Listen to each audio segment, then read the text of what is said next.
Students, welcome once again in my class. मैं ज्योति तिवारी आपको पढ़ा रही हूँ आज थायराइड ग्लैंड के बारे में।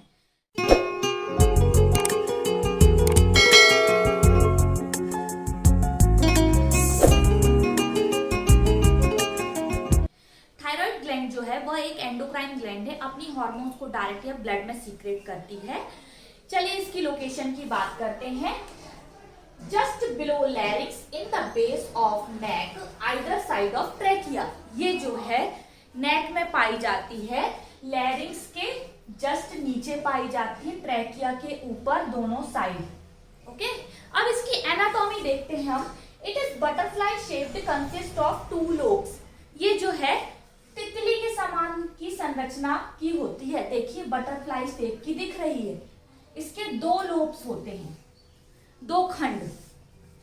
2 lobes are connected by isthmus.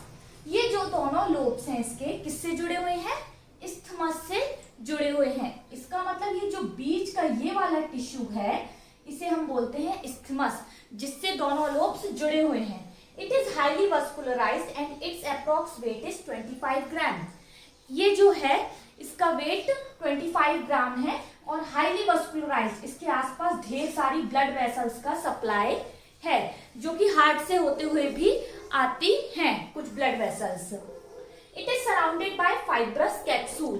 ये जो है फाइब्रस कैप्सूल से ढकी हुई होती है। ये इसके चारों तरफ ये जो पोर्शन है ये किसका बना हुआ है? फाइब्रस कैप्सूल का बना हुआ है ये पोर्शन। इसलिए हम बोलते हैं ये फाइब्रस कैप्सूल से ढकी हुई है, जो इसकी प्रोटेक्शन कर रही है। Specially made up of 2 kind of cells. इसमें सिर्फ 2 तरह के सेल्स ज्यादातर पाए जाते हैं। इसके अंदर ये जो मैंने सेल्स बनाए हैं, यहाँ पर 2 तरीके के सेल्स हैं। वो है, एक है फॉलिक्यूलर सेल्स और दूसरे हैं पैराफॉलिक्यूलर सेल्स। फॉलिक्यूलर सेल्स का अमाउंट ज्यादा है, जिसके बीच में पैराफॉलिक्यूलर सेल्स पाए जाते हैं। फॉलिक्यूलर सेल्स जो है वह कोलॉइड फिल्ड है। इसके अंदर कुछ चिपचिपा द्रव्य भरा होता है। स्टोर हार्मोन, जो कि क्या कर रहा है? हार्मोन्स को स्टोर कर रहा है। अब बात करेंगे हम इसकी फिजियोलॉजी की। Stimulated by thyroid stimulating hormone from pituitary gland. Pituitary gland से एक हार्मोन आ रही है। कौन सी? Thyroid stimulating hormone, TSH। वो इसको क्या कर रही है? उत्तेजित कर रही है, बार बार, है ना, बार बार इसको उत्तेजित कर रही है इस ग्लैंड को। Absorb iodine from blood and secret hormones. किस चीज के लिए उत्तेजित कर रही है? कि आप बॉडी से आयोडीन को एब्जॉर्ब करो और फिर हार्मोन्स सीक्रेट करो। तो इसका फंक्शन क्या है? ब्लड में जो भी आयोडीन प्रेजेंट है उस आयोडीन को ये ग्लैंड जो है एब्जॉर्ब करती जाती है और हार्मोन बनाती जाती है।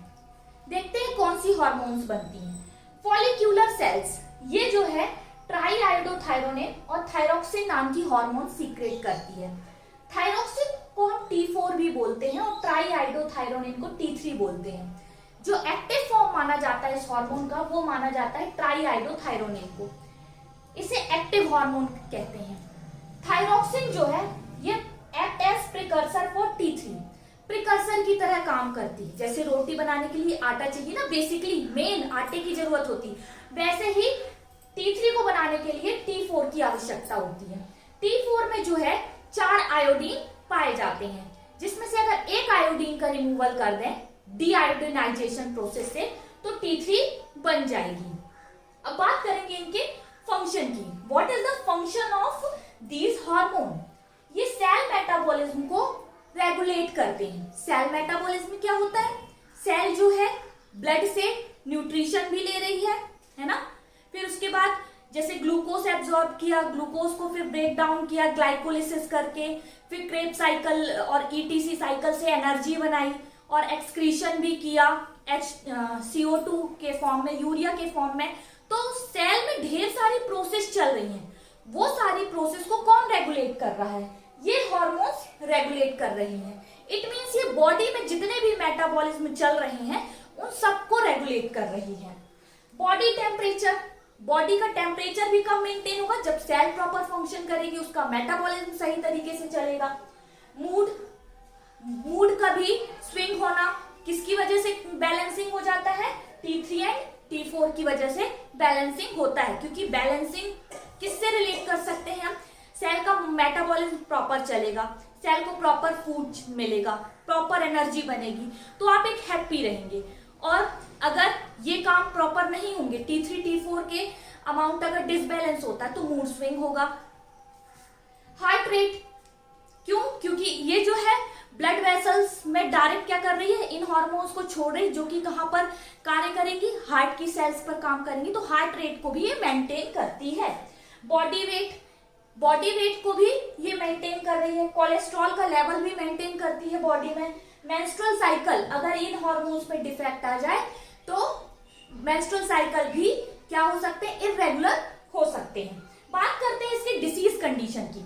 हाइपरथायरॉयडिज्म, हाइपरथायरॉयडिज्म मतलब high T3 and T4, T3 और T4 का अमाउंट ब्लड में बढ़ जाना। इसका मतलब TSH जो कि पिट्यूटरी से आ रही है, वो इनको ज्यादा उत्तेजित कर रही है और थायराइड ग्लैंड जो है ज्यादा T3 T4 बना रही है।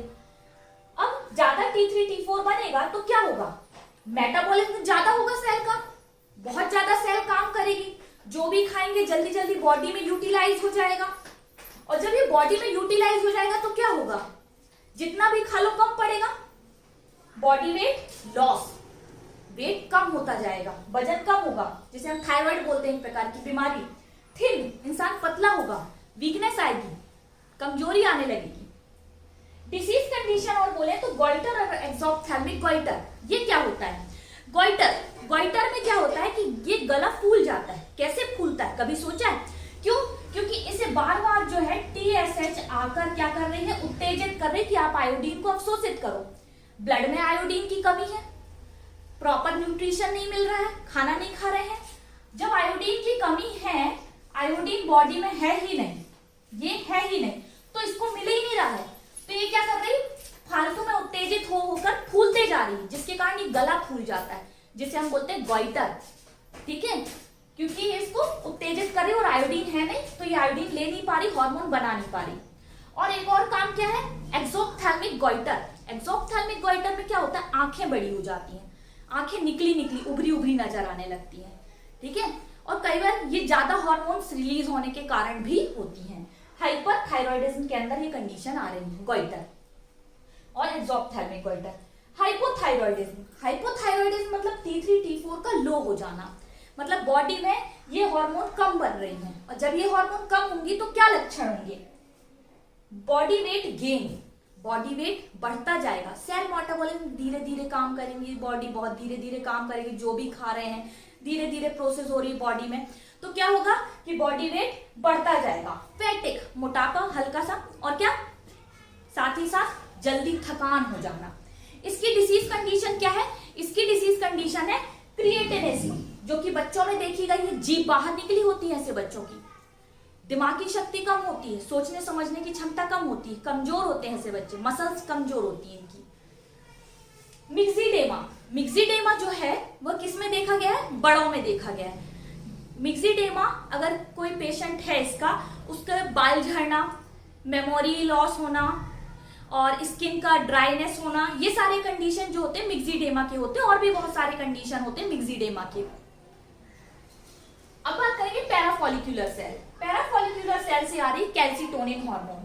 कैल्सिटोनिन हार्मोन का काम क्या है, absorb calcium from blood to bone, strengthen bone, मतलब ब्लड में जो भी कैल्शियम है उसे बोन में एब्जॉर्ब करा देती है, और एब्जॉर्ब कराने के बाद क्या होता है, बोन को कैल्शियम मिल गया, बोन स्ट्रेंथ बढ़ेगी। डिक्रीज कैल्शियम इन ब्लड, इस तरह से ये ब्लड में कैल्शियम का लेवल कम करती है। अगर इसका डिसबैलेंस हो गया तो क्या होगा, मतलब कैल्सिटोनिन ज्यादा आ गई बॉडी में तो क्या होगा, ब्लड में कैल्शियम की कमी होती जाएगी, इसलिए कैल्सिटोनिन का बढ़ना जरूरी नहीं है। और अगर ये बहुत कम हो गई तो बोन को ज्यादा कैल्शियम नहीं मिलेगा, बोन कमजोर हो जाएगी, इसलिए इसका संतुलन बना होना बहुत ज्यादा जरूरी है। ये फास्फोरस को भी रेगुलेट करती, फास्फोरस को भी अवशोषित कराती है ब्लड से, कहां, बोन में। आई होप आपको समझ में आया होगा। Thank you very much.